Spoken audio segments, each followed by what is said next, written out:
just stroking my dick. I got lotion on my dick right now. I'm just stroking my shit. I'm horny as fuck, man. I'm a freak, man.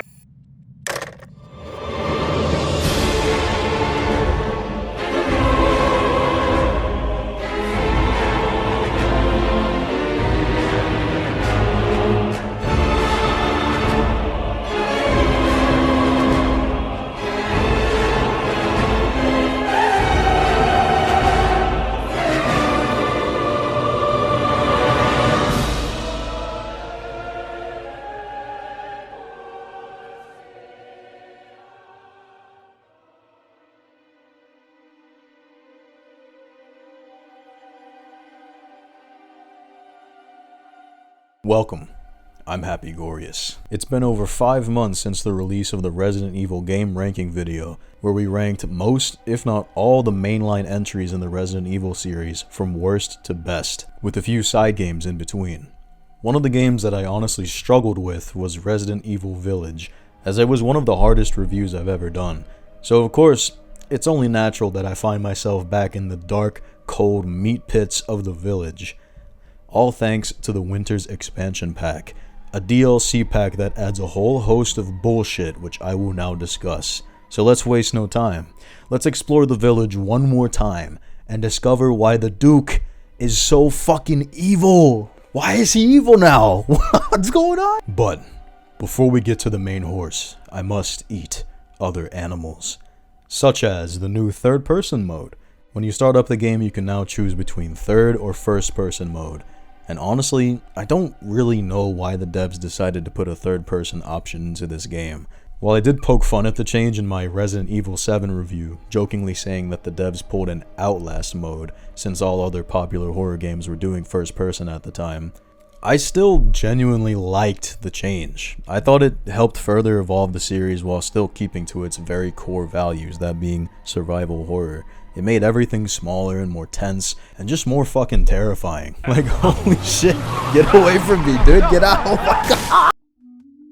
I also felt, above all else, that it gave it an identity. I like how Ethan and Mia's wacky-ass adventures were in first person, while the remakes with all the OG characters were in third person.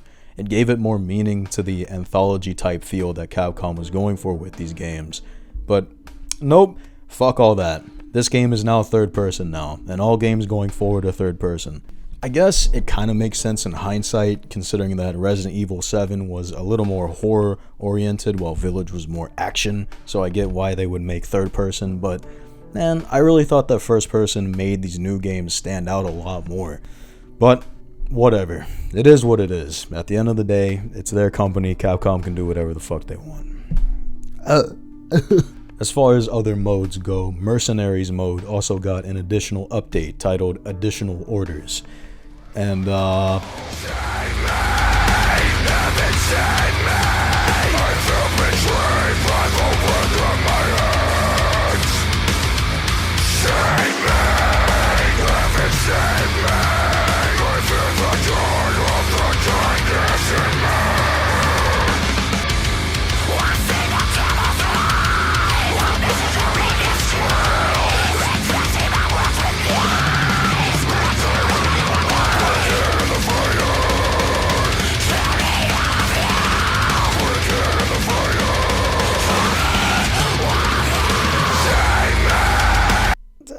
it's okay, I guess. I'm gonna be straight up with you, Mercenaries mode in Resident Evil Village sucks. I think it's just an utterly boring mess of a Mercenaries mode. Like, in all honesty, it doesn't even compare to Mercenaries mode in games like Resident Evil 4, 5, hell, even 6 had a great Mercenaries mode.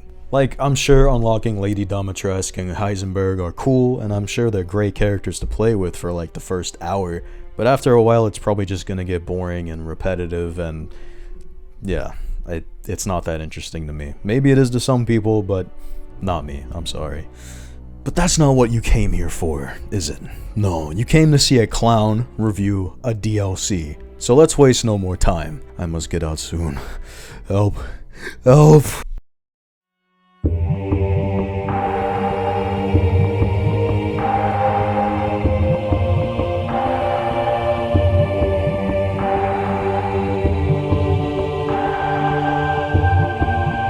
Shadows of Rose is a DLC that introduces us to our brand new protagonist of Revival-era Resident Evil, Rosemary Winters. A DLC that, honestly, I wasn't really that excited for when it was first announced. Whenever it comes to Resident Evil, I usually take everything with a grain of salt since it's, well, Resident Evil. I especially added a lot more grains of clown salt when I saw that this DLC would, quote, be the epic finale to the Winters saga. Like there was a saga in the first place. But I will genuinely say that after the 2 to 3 hours I spent playing, I was genuinely surprised by what this DLC had to offer, and if you don't mind, I'd like to lay my clown meat out on the table and joyously explain why. Shadows of Rose stars, you guessed it, Rose Winters, and to be honest, I really like this character a lot more than Ethan already, just for the sole reason that we can see her movements and physical emotions. While I praised Ethan's presentation in Resident Evil 7, something that I mentioned in my review of Village was that, while Ethan is heavily based, I could not sympathize with this man at all. The problem with not showing any facial emotions or any movement whatsoever over time is that the writers can only show emotion through voice acting. And that can only go so far realistically, especially with that coveted Resident Evil writing. I feel that same energy for other characters like Isaac in the OG Dead Space 1 or fucking Kane in WWE. There comes a time when you either have to remove that limitation, like taking off a mask, or just canning that character altogether, and seemingly that's exactly what they've done here with poor old Ethan. And to be honest with you, it's probably for the best. Honestly, I'm sorry, buddy. You had it, you had the ball, and you just fumbled it, man. I don't know what to say. I'm sorry. I'm sorry, Ethan. No, please. But back to Rosemary. And honestly, I think she's fine on her own. Even knowing we're back to a fully animated protagonist now, there's still a lot to prove in my opinion. Unlike other Resident Evil protagonists, Rose has a little secret, a power hidden inside her wrists, and it's called the Cum Power. Yeah, you're damn right. Because of this, Rose is unfortunately given the old X-Men freak trope. Let me explain. Throughout the game, there are constant hints and constant nuances that talk about that Rose was bullied throughout her life because she sweat white out of her hands. Yeah. And to be honest, every time I see these references or I physically see them in the game, I just fucking gag a little. Like, this shit belongs on X-Men Evolution, not Resident Evil. Like, come on, dude. Yeah, Beyond that though, there is some great promise for this character. Like I said, I do actually like her a lot more than Ethan just because of the animation. So I feel like if they craft an actually fun narrative and an original narrative, I feel like I can enjoy Rose a lot more. So, hell. As far as other characters in this story goes, we also get to see some of our main antagonists. First up, we got the evil Duke. And I gotta be straight up with you. I will be goddamned if I really don't know what the fuck to think about this. Like, God only knows. This motherfucker is so evil that he stole Joker from Persona 5's mask. You know this dude definitely goes on Twitter and says he looks just like him.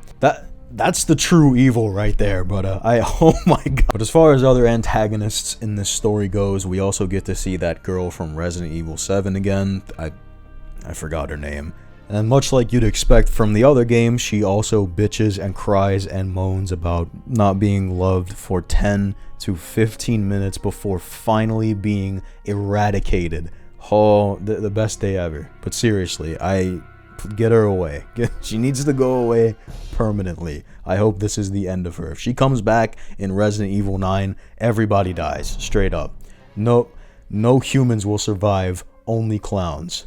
But if you thought those two were it, if you thought Evil Duke and Child were the only antagonists, then you are fucking wrong. Because there's one more. She reveals herself at the end of the game. You see, after Rose finally finds the correct purifying crystal, the crystal that she's been searching for the entire game, to rid her of her white cum power, yeah. After finally finding it, she can finally be normal. She can be a normal human being again. Until it's realized, it's conceived, that this purifying crystal was a fake. It was a fake to transfer Rose's power over to the most diabolical, evil fucking monster in the Resident Evil series. A person with so much hate, so much evil inside themselves, that they are truly more than just a villain. They are on a completely different stratosphere. And this person in question, this evil, diabolical piece of shit is, oh, it's Mother Miranda. Oh, fuck me, dude.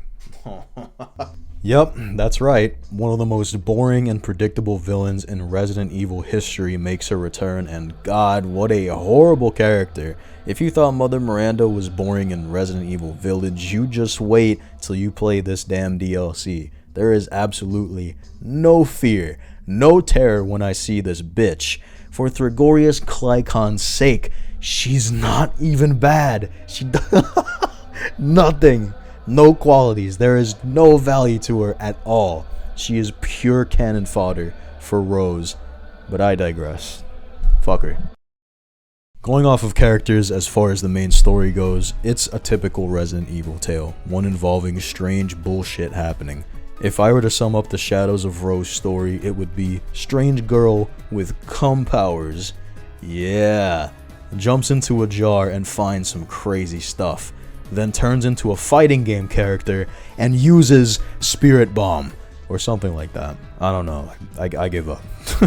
And honestly, I don't really give a fuck about the story. Let's push it over. Let's push it aside. What I really liked, and probably the only thing I liked, was the gameplay. As I said a little bit earlier, Rose has the cum powers.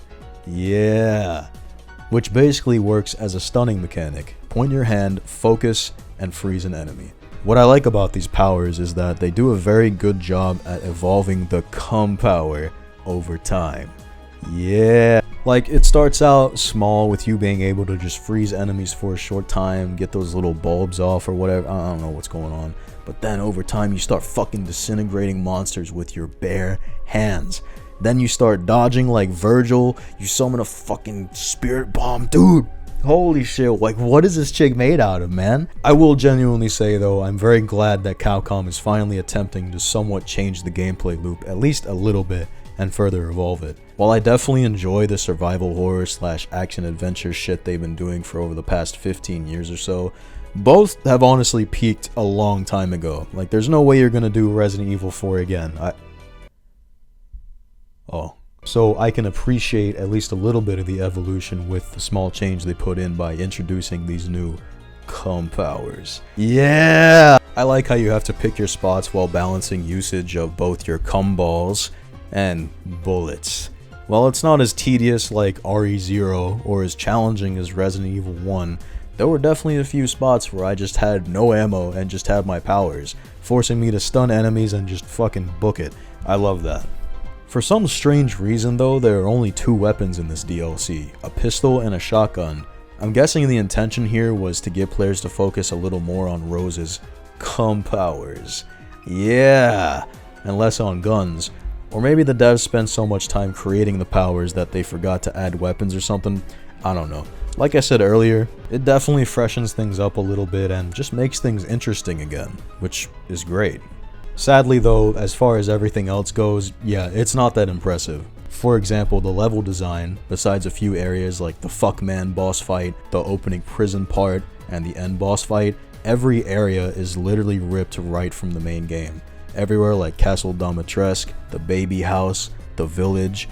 Yeah, not very impressive in my opinion. The runtime for this game is probably about 2 to 3 hours at most. Maybe hard mode is 3 hours, but not very impressive honestly, especially when this DLC apparently has been in development for over a year, and plus just has that $20 price tag. Like, I don't know, it just kind of feels a little ridiculous, but I'll say this much, at least it's better than RE3. But as far as Rose's cum power goes and the genuine stuff with all the ammo conserving and power conserving, it's interesting stuff, and it definitely leaves me wanting more. So hopefully in the future we'll get to see more of the cum power. Yeah! Shadows of Rose on its own is a fine DLC. If you take it at face value, then it accomplishes what it wants to accomplish. It does a good job at introducing Rose and her powers, but besides that, that's really all it does well. Everything else from the main storyline to the level design just feels super phoned in. I get that this is a DLC and probably had less time and money fed into it, especially compared to the original game, but it doesn't excuse the overall lack of originality. And it sucks because this DLC has some really awesome moments, like Rose hitting a goddamn spirit fucking boom, or the end cutscene when Ethan finally gets to show some genuine human emotion and shared a moment with his damn daughter. That was cool. But for every cool moment, it then drops some random bullshit on you that just makes zero sense, like Evil Duke, or the child just saying no one loves her for the 15th time. Like, stop, please, no. Overall though, a very typical Resident Evil release here. There's nothing exactly exciting, but there is something new, and there is promise to Rose and her powers, and I hope when developing Resident Evil 9, Capcom can actually take the good from this DLC and use it at their advantage. But realistically, it's still Resident Evil. I'll take it with a grain of salt. All we can hope for though is that Rose continues to evolve those cum powers. Yeah!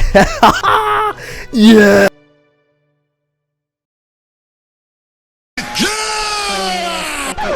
Did you see it?